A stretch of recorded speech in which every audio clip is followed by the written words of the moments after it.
Hi hello ఈరోజైతే మనము శ్రావణ శుక్రవారాలకి ఇలా చిన్న విగ్రహం పెట్టి పూజ చేసుకుంటాం కదా. అలా చిన్నగా మనం చేసుకోవడానికి ఒక చిన్న డిఐవై చూద్దాము. దానికోసం అవసరమైనవి అయితే మాత్రం కొన్ని కాయిన్స్ అండి. కాయిన్స్ కొంచెం ఎక్కువగానే తీసుకోవాలి. అలాగే మనకి డబుల్ సైడ్ టేప్ ఒకటి కావాలి. అది అటు ఇటు మనకి అటాచ్ అవుతుంది కాబట్టి అది దానికి తగ్గట్టు ఒక కత్తెర, అలాగే ఇలా చిన్న లోతుగా ఉన్న ఒక చిన్న కూర కప్పు బౌల్ లాంటిది తీసుకొని ఇగోండి ఆ స్టిక్కర్స్తో ఇలా మనం చిన్న చిన్న పీసులా కట్ చేసుకొని దానికి అటు సైడు ఫస్ట్ అంటించుకోవాలి.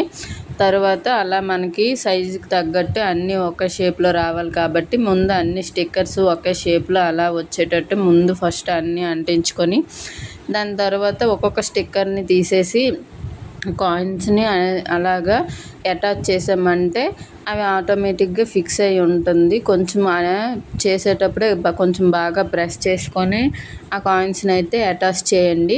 అలా అయితే మనకి అవి ఊడకుండా అలాగే ఉంటాయి.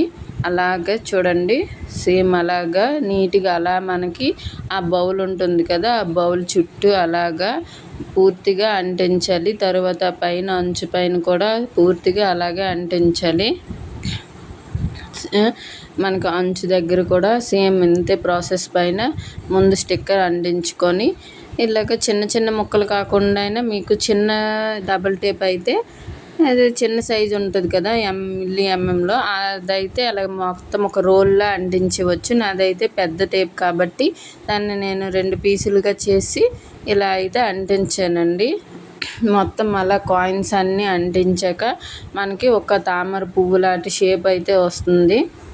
నా దగ్గర కాయిన్స్ తక్కువ ఉన్నాయి, అందుకనే నేను లైట్గా అంటించాను. అదే మీ దగ్గర కాయిన్స్ ఎక్కువ ఉన్నట్టుంటే దానిపైన ఇంకా డబల్ లేయర్ కూడా అంటించుకోవచ్చు మీకు నచ్చినట్టు. ఇంకా మిడిల్లో మనకి 2 కాయిన్స్ మధ్యలో మళ్ళీ డబల్ పెట్టేసి మళ్ళీ కాయిన్స్ రూపంలో మళ్ళీ అలా అంటించుకుంటే ఇంకా బాగా షేప్ కనిపిస్తుంది. నా దగ్గర మా పిల్లలు దాచుకుని కొంచెం కాయిన్సే ఉన్నాను, అందుకని వీటితోనే మాత్రమే చేశాను.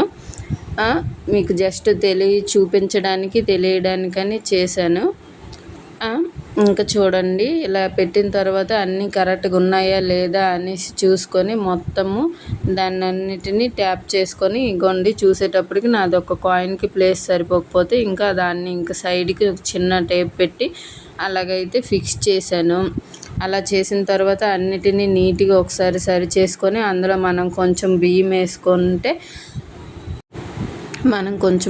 ఆ బౌల్కి సరిపోయేటట్టు ఫుల్గా నిండుగా వేసుకోవాలి.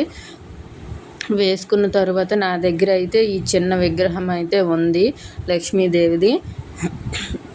దాని చుట్టూ ఫ్లవర్స్తో డెకరేట్ చేసుకుంటే చాలా నీట్గా అందంగా కనిపిస్తుంది. మామూలుగా చిన్న చిన్న పూజ అయితే చేసుకున్న వాళ్ళకి ఇది చాలా నీట్గా డీసెంట్గా అనిపిస్తుందండి. మీకు ఇది డిఐవై నచ్చినట్టుంటే నా ఒక చిన్న లైక్ ఇచ్చి నా ఛానల్ని సబ్స్క్రైబ్ చేయండి. Thank you for watching.